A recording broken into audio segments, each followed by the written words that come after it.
शिवाजी महाराजांची महानता कमी करण्याचं हिंदू विरोधी नॅरेटिव्ह, भारत सरकारचे माजी माहिती आयुक्त उदय माहुरकर यांचं प्रतिपादन. गोवा येथील वैश्विक हिंदू राष्ट्र अधिवेशनात श्री विद्याधीराज सभागृहात आयोजित पत्रकार परिषदेत होते बोलत.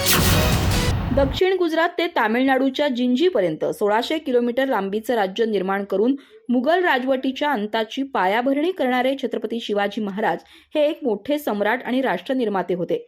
मात्र हिंदू विरोधकांनी त्यांचं महान कार्य दाबून त्यांना एक साधा मराठा योद्धा म्हणून इतिहासात दाखवलं गेलंय.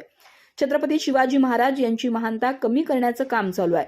आपल्या इतिहासाचं विद्रुपीकरण करून स्वातंत्र्यानंतर बहुसंख्य हिंदूंवर मुघलांचा उदात्तीकरण करणारा खोटा इतिहास लादण्यात आला, असे अनेक हिंदू विरोधी नॅरेटिव्ह आजही निर्माण करून हिंदूंमध्ये संभ्रम, भेद आणि न्यूनगंड निर्माण करून हिंदूंना निष्प्रभ केलं जात आहे. या विरोधात हिंदूंनी आता जागं होऊन हिंदू विरोधी नॅरेटिव्ह ओळखलं पाहिजे. त्याचा अभ्यास करून या हिंदू विरोधी नॅरेटिव्हचा समाजासमोर भांडाफोड केला पाहिजे, असं प्रतिपादन save culture save Bharat foundation संस्थापक, लेखक, इतिहासकार आणि भारताचे माजी माहिती आयुक्त श्री उदय माहुरकर यांनी केलं.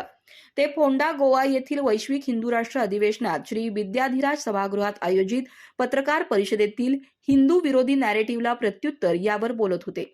यावेळी व्यासपीठावर उत्तर प्रदेशमधील प्राच्यमचे संस्थापक तथा विचारवंत श्री प्रवीण चतुर्वेदी, हरियाणा येथील विवेकानंद कार्य समितीचे अध्यक्ष तथा विचारवंत श्री नीरज अत्री आणि हिंदू जनजागृती समितीचे राष्ट्रीय प्रवक्ते श्री रमेश शिंदे हे उपस्थित होते.